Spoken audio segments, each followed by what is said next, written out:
오늘의 말씀은 마태복음 12장 7절 말씀입니다. 나는 자비를 원하고 제사를 원하지 아니하노라 하신 뜻을 너희가 알았더라면 무죄한 자를 정죄하지 아니하였으리라. 아멘. 오늘 말씀은 예수님께서 제자들과 함께 밀밭 사이를 지나가시는 그러한 장면에서부터 오늘 마태복음 12장 말씀이 시작을 합니다. 1절을 보면은요, 그때 예수께서 안식일에 밀밭 사이로 가실새 제자들이 시장하여 이삭을 잘라 먹으니, 이렇게 말씀이 시작을 하죠. 왜 하필이면 예수님께서 밀밭 사이로 지나가셔서 제자들로 하여금 이게 실수를 한 거거든요. 항상 이 예수님과 제자들을 주시하는 사람들이 있었는데 그들에게 사실은 뭔가 약점을 보면 안 되는 그런 상황입니다. 그런데 왜 하필 예수님께서 그 밀밭 사이로 제자들과 함께 지나가셔서 그 실수를 저지르게 하셨는지, 거기까지는 제가 깊이 헤아리지는 못했어요, 말씀을 묵상하면서도. 근데 주님께서 이후에 이제 이것을 가지고 함께 논쟁하는 이 유대인 지도자들과 이야기를 하면서 예수님께서 결론을 주실 텐데, 이 안식일에 대한 내용, 안식일은 누구를 위한 것이며 또 이 밀밭에 있는 이 이삭들은 누구를 위한 것인가, 예수님께서 결론 지어주시는 그 내용으로 그리스도인이라면, 그리고 우리가 설교 제목을 통해서 누구를 위한 것입니까? 라는 이 설교 제목을 통해서 어떻게 살아갈지에 대한 그러한 우리의 묵상을 함께 깊이 간직하는 오늘 이 시간이 되기를 간절히 축복합니다. 밀밭이 누구의 것인지는 알려주지 않습니다. 다만 제자들의 것이 아닌 것은 명확합니다. 그럼 제자들은 자기의 것이 아닌 남의 것을 먹은 겁니다.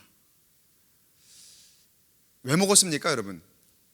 시장하여 먹었다 그랬죠. 말씀에 배가 고파서 먹은 거예요. 근데 그 배가 고픈 정도가 또 어느 정도인지는 여기 말씀에서 명확히 이야기를 하지 않습니다. 그런데 평소에 예수님에게 사사건건 시비를 걸고 자신들의 그러한 약점들을 보이지 않아야 된다고 어느 정도 신경을 쓸 만한 그런 제자들이 이 정도로 행동을 보였다 한다면, 단순히 그 정도가 그저 조금 출출하네, 조금 배가 고프네, 여기 이삭 있으니까 좀 잘라 먹자, 그런 정도가 아니었을 것 같아요. 아마 심히 지금 예수님과 함께 이 사역을 다니면서 먼 길을 왔다거나 몇 길을 아직 해결하지 못했다거나 굉장히 줄이고 그렇게 힘든 그런 상황 가운데 있지 않았을까, 저는 그렇게 파악이 됩니다. 그럼에도 불구하고 지금 제자들이 이삭을 잘라 먹은 행위는요, 자기들 것이 아닙니다. 남의 것입니다. 여러분에게 한번 질문을 한번 해볼게요. 제자들이 잘못을 했을까요, 안 했을까요? 제자들의 이 행위는 잘못된 걸까요? 그저 별로 잘못된 것이 아닐 수도 있을까요? 남의 사유재산을 무단으로 취한 것일까요? 그렇다면 그 남의 사유재산을 무단으로 취한 것은 우리가 법적으로 따지면 절도라고 할 수 있을 거예요. 절도의 이 행위를 저지르게 된 걸까요? 제가 방금도 말씀드렸지만 제자들의 지금 현실 형편을 한번 볼게요. 제자들은 다 버리고 나온 사람들입니다. 다 버리고 자신의 모든 삶을 다 포기하고 내가 하나님만을 따르겠습니다, 예수님만을 따라 나선 내 삶을 온전히 하나님께 드리며 주님께 맡긴 그런 사람들입니다. 그런 의지와 결단을 가진 그런 사람들입니다. 그리고 고백하기를, 나는 예수님과 함께 다니며 매일매일 하나님께서 주시는 그 공급을 따라서 감사하며 살아가겠습니다, 이렇게 매일매일 고백하는 그런 사람들이라는 거죠. 내일 일을 내가 알지 못하지만 내 입을 것, 먹을 것 내가 염려하기보다는, 내가 준비하기보다는 주님 말씀 따라서 하나님 나라를 위해 내 몸을 바치고 내 마음을 다하여 예수님을 따르겠습니다, 이렇게 결단하며 그렇게 실천을 하고 있던 그런 사람들이지요. 그런데 그 사역을 하다 보니까 정말 너무나도 배가 고팠던 거예요. 정말 너무나도 내가 지금 어디 먹을 게 있다면은 정말 정신없이 그저 보이는 대로 먹을 수밖에 없는 그런 상황에 처한 그런 현실이 지금 이 제자들의 모습이었을 거라는 거죠. 그런 제자들이 그 밀밭에 있는 이삭을 좀 잘라 먹었다. 여러분, 그렇다 해도 그것을 가지고 과연 남의 것을 탐했다, 남의 것을 무단으로 취득했다, 취식했다, 여러분 이렇게 얘기할 수 있을까요? 여러분 어떻게 생각하실까요? 그래도 잘못된 건 잘못된 겁니다. 그건 남의 거니까 먹으면 안 되는 겁니다. 예수님께서 다른 방식으로 뭐 기적을 일으키시든지 그렇게 먹었어야 하지 않을까요?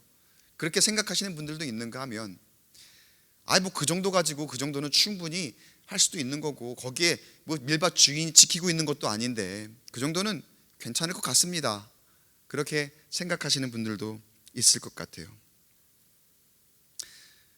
그런데 여러분, 가난하고 줄인 사람들, 지금의 어쩌면 이 제자들의 지금 현실, 지금 처한 이 형편과도 같을 만한 그러한 사람들이요, 밀밭 사이로 가면서 손에 집히는 것 조금 먹었을 때에 여러분 그것을 정죄할 수 있을까? 여러분 거기에 대한 사실 법적인 근거가 신명기에 나옵니다.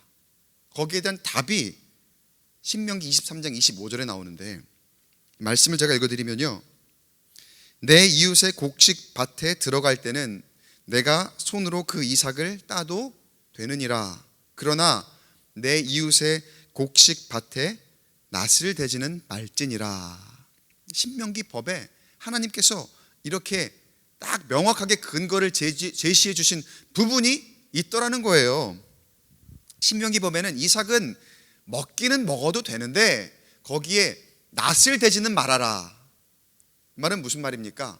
낫을 댄다는 것은 작정을 하고 내가 남의 밭에 들어가서 내가 그것들을 다 막 쓸어 오겠다, 내가 내 욕심대로 취해 오겠다, 그런 뜻이 되겠죠. 그러나 내가 손으로 이삭을 잘라 먹는 그게 사실 얼마나 되겠습니까? 만약에 내가 너무나 배고프고 너무나 줄인 나머지 그 밭에 들어가서 내 손으로 이삭을 잘라 먹을 수 있는 그 정도라면 그것은 하나님께서 허하도록 그렇게 법을, 율법으로 만들어 놓으셨더라는 거예요. 하나님께서 그 법을 지키도록, 그렇게 지키도록 하나님께서 만들어 놓으셨더라는 거예요. 여러분, 그럼 이 법은 누구를 위한 걸까요? 하나님께서는요, 모든 법에, 그 율법 가운데에 기본적으로 약자와 소외된 자를 위해서, 그들을 지키시고 보호하시기 위해서 하나님께서 긍휼히 여기시는, 하나님께서 불쌍히 여기시는 모든 백성들을 보호하시기 위해서 이 법을 만들어 주셨습니다. 여러분, 우리가 살아감에 우리 가운데에 참 어렵고 힘든 일이 닥칠 때가 있죠. 그러나 하나님께서 우리를 긍휼히 여기시고 우리를 불쌍히 여기시며 우리가 살아갈 수 있도록 하나님께서 우리의 모든 조건을 만들어 주시는 줄로 믿습니다.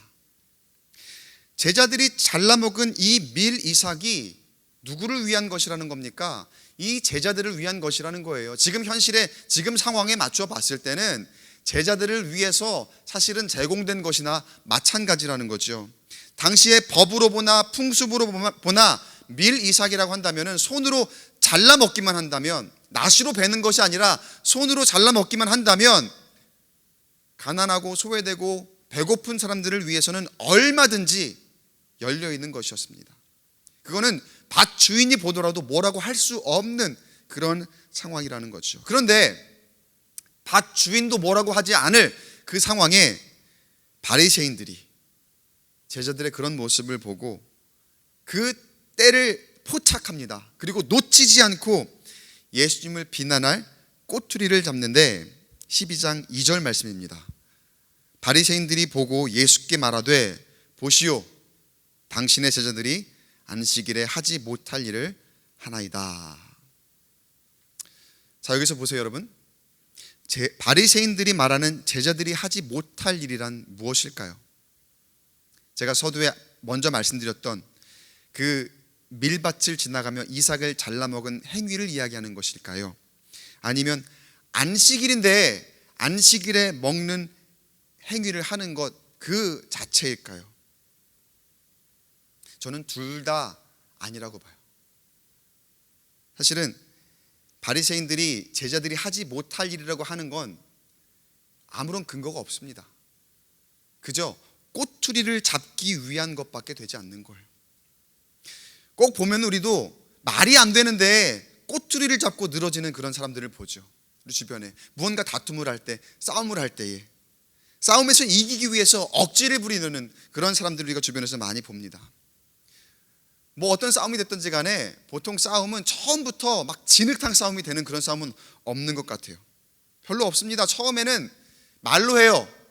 그리고 굉장히 논리적으로, 신사적으로 내 이야기를 하고 상대방 이야기를 듣기도 하고 굉장히 세련된 토론과 같은 그러한 말로 해서 또 듣기도 하면서 내 주장을 쫙 펼치고 적당한 아주 좋은 논리를 가져다가 쫙 펼치기도 하면서 그렇게 처음에 모든 싸움이라 할지라도 다툼이라 할지라도 그렇게 시작이 됩니다. 나는 이렇고 너는 이렇고. 그래서 누구나 그런 방식으로 해서 신사적으로 이기고 싶어 할 거예요. 근데 문제는요, 그렇게 시작을 하는데 그렇게 다 안 되면 그때부터는 억지를 쓰기 시작하는 거죠. 원래의 싸움은, 원래의 논점은 이걸로 시작을 했는데 이제 시작하다 안 되니까 그것과는 완전히 다른 문제로 더 큰 싸움이 되는 그런 경우를 우리가 많이 보죠. 아주 우리가 흔히 보는 예가 뭡니까? 원래는 이게 주제인데 하다 보니까 감정이 격앙되어서 막 말이 나오고 거기에 이런저런 내가 하지 못할 말, 그게 오히려 그 싸움이 더 커지는 그런 원인이 되기도 하죠. 왜 갑자기 너 뭔데 반말하느냐, 그리고 당신 몇 살이야, 그렇게 나오고 그러죠. 어디다 대고 당신이야, 삿대질한다고 삿대질하지 말라고. 그게 더 큰 싸움의 원인이 되어버리는 그런 경우를 참 많이 봅니다. 일종의 원래의 그 본질은 잃어버린 채 싸움을 위한 싸움이 되어버리고 그 싸움을 위해서 다른 꼬투리를 잡고 늘어지는 그런 경우를 우리가 참 많이 보더라는 거죠. 그리고 내 기준에 유리한 것만 내세우며 이제는 나는 이기면 된다, 무조건 이기기만 할 거야, 그 이기려고 하는 그런 모습을 보일 때가 우리 가운데도 참 많이 있습니다. 이 성경에서 바리새인들이 하는 행동이 꼭 지금 이런 식이나 마찬가지예요. 예수님께서 그동안 말씀하실 때에 바리새인들도 마찬가지로 논리로, 법대로 늘 율법 이야기를 했죠. 따지고 들어갑니다. 그런데 그렇게 들이댈 때마다 어떻습니까? 예수님께서 그 율법을 완전히 다른 방식으로 해석을 하시고 한 번도 이 바리새인들이 자기들이 논리적으로나 법적으로나 이야기한 걸 가지고 이겨본 적이 없는 거예요. 그러니까 이때 어떻게 하는 겁니까? 사사건건 어떻게 하면은 저 예수를, 어떻게 하면 저 말하는 것을, 어떻게 하면은 저 우리를 향해서 저렇게 너무나도 정당하게 우리가 할 말이 없이 우리를 낮추어 버리는, 우리를 할 말이 없게 만들어 버리는 그 모습을 우리가 이길 수 있을까 하며 억지를 부리기 시작하는 거죠. 꼬투리를 잡기 시작합니다. 사실 바리새인들이 그 누구보다도 신명기법을 잘 알고 있는 사람들입니다. 그들이 전문가들이죠. 이 제자들이 이삭 잘라 먹는 그 행위 자체가 문제가 될 것이 없다는 것을 이 사람들이 몰랐을 리가 없습니다. 분명히 알았을 거라는 거예요. 근데 그것 가지고 들이대면 예수님께 또 당할 것 같으니까 지금 안식일에 이런 행위를 한다, 이것 가지고 억지를 부리는 겁니다. 그런데 이 바리새인들이 이것 가지고 억지를 부리는 게 하나만 알고 둘은 모르는 거죠. 여기에 대해서는 조금 이따가 제가 좀 말씀을 더 드릴게요. 여러분, 이런 바리새인들의 행동이 어디서부터 오는 줄 아십니까? 남을 시기하는 마음에서부터 옵니다.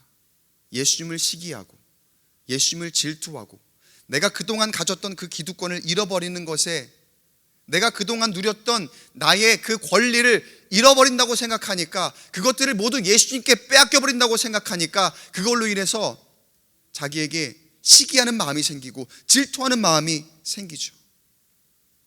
여러분, 우리 믿는 사람들이 가장 경계해야 하는 마음이 바로 이 시기하는 마음입니다. 질투하는 마음입니다. 남과 비교해서 나보다 나은 것 같다 싶으면 우리 마음 가운데에 그 시기하는 마음, 질투하는 마음이 얼마나 쉽게 자리 잡는지 몰라요. 얼마나 쉽게 내 모든 가치를, 내가 그동안 그리스도인으로서 살아왔던 가치를 완전히 망가뜨려 버리고 내가 그 악한 영에 사로잡히도록, 그렇게 우리가 그 악한 영의 역사를 이기지 못하는 그런 때가 참 많이 있습니다. 여러분, 그거 교회 안에서 분열을 조장하는 사탄의 역사입니다. 그 시기와 질투를 통해 분열을 정당하게 하기 위해 아주 적절한 수단을 사용해요. 사탄이요. 그 아주 적절한 수단이라는 게 뭡니까? 바로 법입니다. 법. 여기서 좀 율법을 들이대죠. 바리새인들을 통해서 사탄이 역사하는데, 예수님을 향해서 시기와 질투를 드러내는데 아주 적절한 수단을 사용하는 것이 뭐냐? 바로 율법이더라는 거예요. 늘 법을 들이댑니다. 늘 율법을 들이대며 이때에 이렇게 하는 것은 잘못된 거 아닙니까? 지금 법적으로 그건 잘못된 것 아닙니까? 법대로 하자는 거죠. 여러분도 법대로 하는 거 많이 좋아하시는지 모르겠습니다. 법대로 해서 정당하게 내가 시기하는 건데, 내가 질투하는 건데, 그 법대로 정당하게 내 시기를 드러내겠다, 내 질투하는 걸 드러내겠다, 내가 너무나 내 권리를 잃어버리는 게 배가 아픈데, 내가 내 그동안에 지켜왔던 그 기득권을 잃어버리는 게 너무나 기분이 나쁜데 법대로 정당하게 그걸 드러내보겠다, 지금 그런 의도라는 거예요. 그런데 사실 여러분, 법이라는 게 누구를 위한 법입니까? 법은 지키라고 있는 게 맞습니다. 그런데 문제는 그 법 자체가 어떠한 조건과 환경에 가져다 놓아도 과연 정당한 것일까? 어디에서나 어느 법 조항 하나가 어느 조건 환경에서 가져다 놓아도 과연 어디에서나 정당한 그러한 법 조항일까? 때로는 이 법이 너무나 말이 됩니다. 그렇지, 이건 당연히 지켜야 되는 거지. 누가 봐도 그 법이 맞는 건데 그 법이 어떤 특수한 조건에 갖다 놓으니까, 아니 결과적으로 이 법이 있는 사람들을 더 가지게 만드는 거예요. 더 가진 사람들이 더 많이 가지게 만드는 그런 법이 있더라는 거죠. 그리고 가난한 사람들은 더 좌절할 수밖에 없게 만드는 그런 법이, 누가 봐도 이 법은 고개가 끄덕여지는 그런 법인데, 누가 봐도 이 법은 지켜야 되는 그런 법인데, 그것들이 강자를 더 강하게 만들고 약자는 좌절하고 약하게 만드는, 더 초라하게 만드는 그런 법일 때가 많이 있더라는 거예요. 여러분, 법의 원래 의미는 약자를 보호하는 것입니다. 생명을 존중하는 것입니다. 하나님께서 모세에게 제일 처음 주신 계명도 그렇잖아요. 먼저는 하나님과 사람과의 관계에 대해서 설정을 해 놓으신 다음에 그 다음에 더 많은 수를 무엇으로 하나님께서 말씀해 주셨습니까? 사람과 사람 사이의 관계에 대해서 말씀해 주셨잖아요. 하나님을 먼저 사랑하고 하나님을 경외하면서도 그 다음에 뭡니까? 그 다음에는 사람을 존중하고, 내가 강하다고 해서 약한 자를 괴롭히거나 착취하거나 이용하지 말아라, 그런 내용들이 이 하나님께서 주신 첫 계명 안에, 그 법 조항 안에 하나하나 들어 있습니다. 도둑질하지 말아라, 살인하지 말아라, 남의 것을 탐하지 말아라. 그 모든 것들이 당시에 어떤 힘의 권력으로 인해서 더 강한 부족이 약한 부족을, 약한 사람들을 괴롭히지 않고 착취하지 않도록 하나님께서 법적으로 그렇게 약한 사람들을 위한 보호 장치를 마련해 주신 것이 바로 하나님께서 처음에 주신 그런 법이더라는 거예요. 그래서 그 이후에 모든 고대 사회의 법도 강한 사람들이 약한 사람들을 자신의 마음대로 힘으로 누르지 못하도록 약자들을 보호하는 그런 취지에서, 그런 의미에서 이 법이 만들어졌습니다. 그 이후에 이제 현대 사회에 오기까지 모든 그런 법 조항 하나하나가 다 발전이 될 때 그 본래의 의미는 처음에 그 의미에서 벗어나지 않습니다. 모두 다 약자를 보호하기 위한 것들. 그런 의미들을 기초해서 우리 사회도 지금 법을 가지고 살아가지요. 그런데 어느새 보니까 형식이, 그 법이라는 형식이 의미를 지배하게 되어 버리는 때가 많아졌습니다. 그 법은 그저 문자일 뿐이지 그 법을 적용하는 데 있어서는 원래의 법에 그 약자를 보호하고 존중하기 위한 그런 의미가 온데간데 없어져 버렸다는 거죠. 그래서 권력이 많은 사람들, 돈이 많은 사람들, 강자들을 위한 법으로 그렇게만 존재할 때가 참 많이 있습니다. 그런 생각을 해봐요. 만약에 예수님께서 모든 재판의 판사시라면, 예수님께서 모든 그런 살아가는 세상 가운데에, 우리가 법을 가지고 살아가는 이런 세상 가운데에 예수님께서 그 모든 판결에 관여하신다면 뭐라고 하실까? 한번 생각을 해봤어요. 근데 예수님이라면 뭐 내가 나쁜 마음을 먹고 다른 사람을 해하는 것이 아니라면, 정말 내가 약자된 입장에서 내가 살아야 되는 그런 이유 때문에 남에게 피해를 주는 그런 범주가 아니라면, 사람이 살아야 되는데 사실 못할 일이 뭐가 있을까? 그런 생각을 한번 해봤어요. 사람이 살아야 되는데 오히려 법이 도와줘야 되는 건 아닌가? 그게 원래 법의 취지이니까요. 아무것도 모르는 농민들의 그 땅을 정보를 아는 사람들이 그 법을 이용을 해서 자신들의 어떤 부를 축적하는 수단으로 그렇게 이용되는 것들, 그런 것들을 위해서 법이 존재하는 걸까? 한번 곰곰이 최근에 1년에 일어나는 여러 가지 뉴스에 우리가 듣는 뉴스의 소식을 들으며 보며 여러 가지 생각을 많이 해보았습니다. 근데 제도가, 법이 원래 가지고 있는 그 의미대로 역할을 하지 못하게 되는 때가 많이 있더라고요. 오히려 법이 모든 사람이 평안하게 잘 살아야 되는데, 그리고 약자가 존중받고 보호받아야 되는데 그렇게 오히려 하지 못하도록 만들어주는, 그 약한 사람들이 더 약하게 만드는 그런 근거가 되어버릴 때가 참 많이 있더라고요. 하나님께서 사람에게 주신 율법이, 그 당시의 율법도 사람을 위한 것이었습니다. 가난한 사람들을 위한 것, 못 먹는 사람들을 먹이기 위한 것. 그런데 지금 바리새인들이 그 율법을 어떻게 들이대고 있습니까? 그 율법을 어떻게 내세우고 있습니까?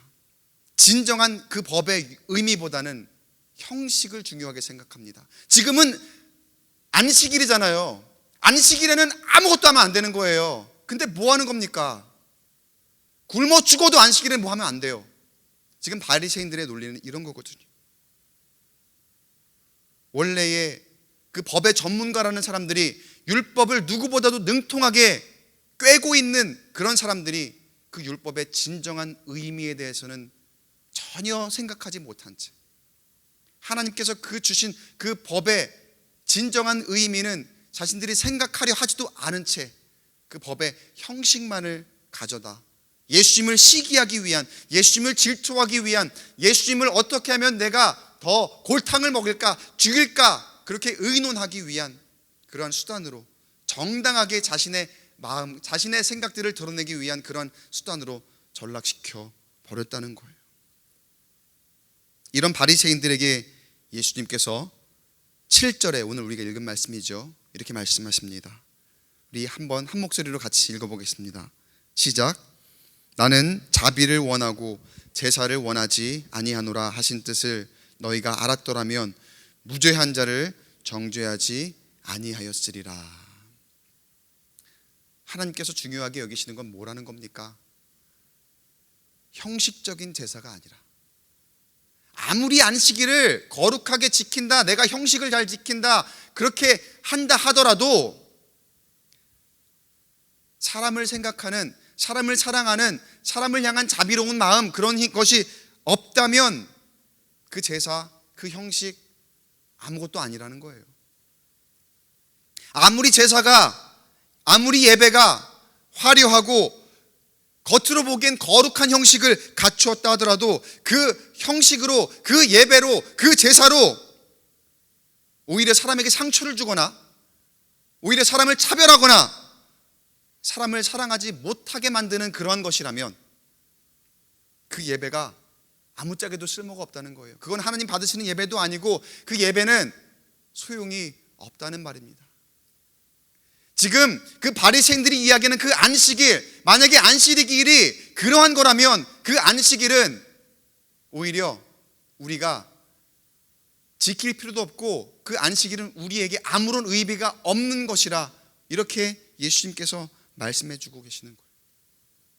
그 안식일보다 중요한 것이 뭐라고 얘기하십니까? 그 형식보다 우리가 겉으로 보여지는 그런 거룩한 모습보다 더 중요한 게 뭐라고 얘기하십니까? 오히려 사람을 생각하는 것이 먼저이고 형식보다도 사랑이 갖추어진 사람의 행동, 이러한 것이 그 어떠한 제사보다도 낫다는 거예요. 우리가 예배하는 중에 어디에 있든지 하나님을 예배한다고 할 때 겉으로 드려지는 그런 모습보다 하나님을 향한 그 사랑은 어떻게 표현합니까? 하나님께서 우리에게 허락하신 이 거룩한 공동체, 그리고 우리의 이웃을 사랑함으로 그 사랑을 표현하게 되는 줄로 믿습니다.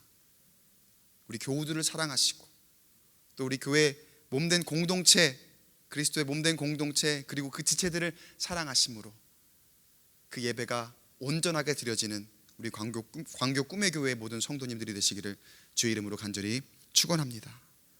우리 그리스도인들에게 법보다 우선해야 되는 거 있습니다. 그게 바로 사랑이에요. 특히 우리 그리스도인들은, 우리 광교 꿈의 교회 성도님들은 꼭 사람을 살리기 위한 사랑이 그 무엇보다도 우선이 되기를 주님의 이름으로 축복합니다. 그럼 목사님, 그럼 법을 좀 어겨도 된다는 말입니까? 아니죠. 대한민국 국민이 법을 어기면 되겠습니까? 우리도 세상 가운데 속해 살아가고 있기 때문에 모든 규칙과 법 당연히 준수해야 마땅한 것이죠. 그러나 그 법을 해석하고 적용하는 데 있어서 우리만큼은 세상의 어느 사람들처럼 어떻게 하면 이 법이 나에게 더 큰 이익을 가져다 줄까? 저 사람보다 내가 더 유리하게 이 법을 적용할 수 있을까? 저 사람이 어떻게 되든 상관없이 그저 나만을 위한 법으로 한번 이렇게 적용을 해볼까? 그렇게 생각하는 것이 아니라 우리만큼은 우리가 먼저 사람을 생각하고 사람을 사랑하는 그 예수님이 보여주셨던 모습을 닮아갈 수 있는, 그렇게 우리가 법을 잘 지키자는 그런 의미에서 제가 말씀을 드리는 거예요. 왜 이렇게 법이 원래의 의미를 잃어버리고 왜곡되었을까요? 그 해석이 많이 왜곡되었을까요? 물질주의에 젖어버린 우리의 마음들 때문입니다. 내 것을 먼저 챙기고자 하는 우리의 마음에서부터 이 문제가 시작됩니다. 그래서 법이라고 하는 것은 굉장히 공정해야 되는 건데 어느새 보니까 그 법이 내 것을 지키기 위한 그런 수단이 되어버렸습니다. 그 수단으로 삼으려고 하는 우리의 습성들이 생겨버렸습니다. 그리고 그 세상의 법뿐만 아니라 때로는 우리 그리스도인들이 너무나 부끄럽지만 성경 말씀을 그냥 나에게 끼워 맞추는 그런 해석으로 잘못 그렇게 쓰여질 때가 참 많이 있더라고요. 법뿐만 아니라 이 성경 말씀은 이건 나에게 축복을 주시기 위한 말씀이야. 내 상황과 이 환경에서는 그냥 이 말씀은 나만을 위한 말씀이야. 이렇게 소위 내가 복음이라고 하죠. 내가 복음. 나만을 위한 복음이다라고 그렇게 받아들여지고 그렇게 우리가 해석할 때가 참 많이 있다는 거예요. 오늘날 우리의 모습을 한번 돌아봅니다. 어쩌면 우리가 그리스도인이라고 이야기하면서 사람보다도 재물에 대해서 더 관대하고 그것들을 더 소중하게 여기는 우리의 마음이 있지는 않습니까? 사람보다 돈이 우선이고 내 재산, 내 것이 먼저이지는 않았습니까? 사랑하는 성도 여러분, 내가 가진 것이 내 것이라고 생각하는 그 순간부터 비극이 시작됩니다. 물론 문자대로 하면은 내 것이죠. 내가 가진 것이니까 내 것이 맞죠.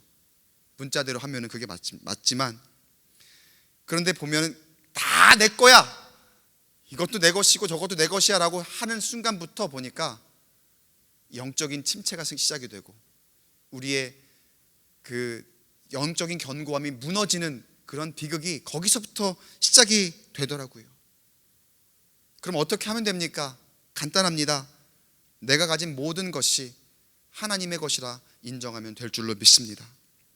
하나님께 나의 모든 것을 드리고 하나님이 나의 주권자가 되시고 하나님이 나의 주인임을 여러분 인정하면 됩니다. 그렇게 진정한 제자가 되는 것, 반쪽짜리가 아니라 이쪽 발은 주님께 걸치고 이쪽 발은 내 것에 걸치면서 반쪽짜리 제자가 되는 것이 아니라 온전한 주님의 제자로 거듭나는 것, 그렇게 내가 주님의 제자임을 인정할 때에 우리가 비극이 아닌 하나님께서 나에게 주신 놀라운 은혜와 축복으로 살아가게 되는 줄로 믿습니다.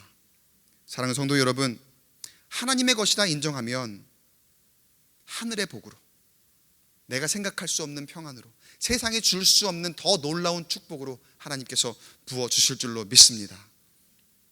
그렇게 채우실 것인데 모두 내 것이라고 우리가 인정을 해요. 이건 내 거예요 하나님, 요건 내 울타리, 그래서 하나님 이거는 내가 꼭 지켜야 되는 거예요. 여러분, 그건 하나님을 신뢰하지 못하는 거죠.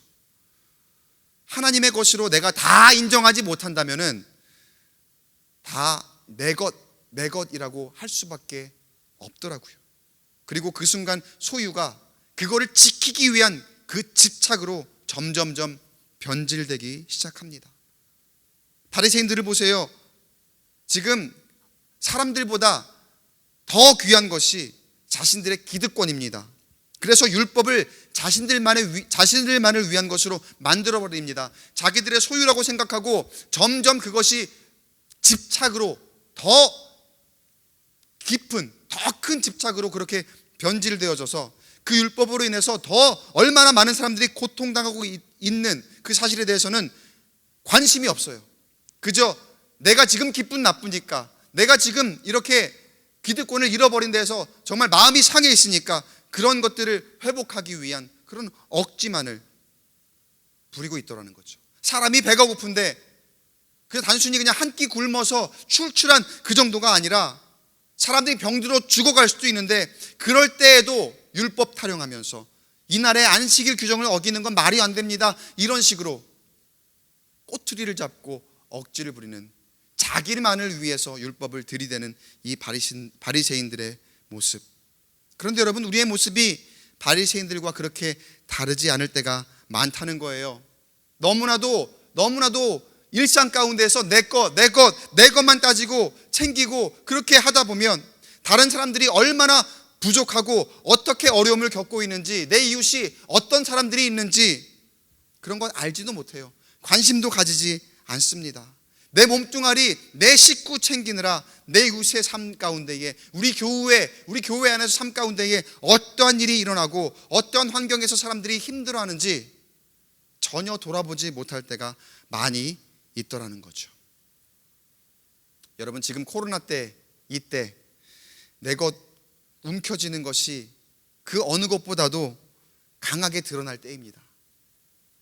여러분, 이러할 때에 오늘 말씀을 들으신 여러분들이 다시 한번 내 삶을 돌아보고 우리가 바리새인들과 같은 그런 모습은 아니었는지, 예수님께서 바리새인들을 향해 말씀하시는 그 음성이 우리에게 들려주셔서 그 어떠한 겉으로 보이는 것보다, 그 어떠한 형식보다도 사람을 긍휼히 여기고 예수님의 마음을 품고서 교회를 위하는 마음, 그리고 내 이웃을 섬기는 마음으로 하나님께 사랑을 표현할 수 있는 저와 여러분 되시길 주의 이름으로 간절히 축원합니다. 바라기는 저와 여러분 내 것이 아닌 하나님의 것임을 인정하길 축복합니다. 내 몸도, 내가 가진 어떤 것도, 나의 주권도 하나님께 드려야 합니다. 그래야 내가 교만하지 않을 수 있어요. 내 것을 가지는 순간부터 우리는 교만해지고 다른 사람과 비교하기 시작하고 내가 더 비교 우위에 있으려고 하는 그런 습성이 우리 가운데에 있더라는 거죠. 한 가지 오늘 설교 제목이 여러분에게 드리는 질문입니다. 이 질문을 드리며 말씀을 마치도록 하겠습니다. 나의 삶은 누구를 위한 것입니까? 질문을 조금 더 구체적으로, 그리스도인으로서의 나의 삶은 누구를 위한 것입니까? 예수님은 그의 삶을, 그분의 삶을 친히 성육신하셔서 그의 삶을 누구를 위해 사셨습니까? 이 마지막 질문을 우리가 생각해 본다면 그 위에 두 개의 질문, 나의 삶은 누구를 위한 것입니까? 그리스도인으로서의 나의 삶은 누구를 위한 것입니까? 거기에 대한 답을 여러분들이 알게 될 것이라 믿습니다. 예수를 위한 삶, 그리고 우리의 이웃을 위한 삶. 여러분, 그러면 우리의 나를 위한 삶이 어떻게 해야 됩니까? 그거는 하나님께서 만들어 주실 줄로 믿습니다. 내가 내 삶은 나를 위한 거예요. 당연한 거 아니에요, 그거? 그렇게 이야기해 왔지만 오늘 말씀 이후로 그것들을 내려놓고 주님의 마음을 품고 내 삶은 주님을 위한 것입니다. 내 삶은 우리의 이웃을 위한 것입니다. 그렇게 변화될 때에 그동안에 내 것이라고 생각했던 그 모든 것들은 하나님께서 책임져 주시고 하나님께서 만들어 주실 줄로 믿습니다. 주님께서 우리에게 사랑이라는 새로운 계명을 주셨습니다. 그 사랑이 모든 것을 품을 수 있고 모든 것을 이기는 줄로 믿습니다. 내가 가진 그 어떤 것도 하나님의 것임을 인정하면 하나님께서는 나의 필요를 따라서 좋은 것으로 채워주실 줄로 믿습니다. 이 믿음과 또 주님의 마음으로 허락하신 사랑을 품고 이번 한 주도 하나님 주시는 그 능력으로 승리해 나아가는 그 삶이 되시기를, 저와 여러분 되시기를 주의 이름으로 간절히 축원합니다.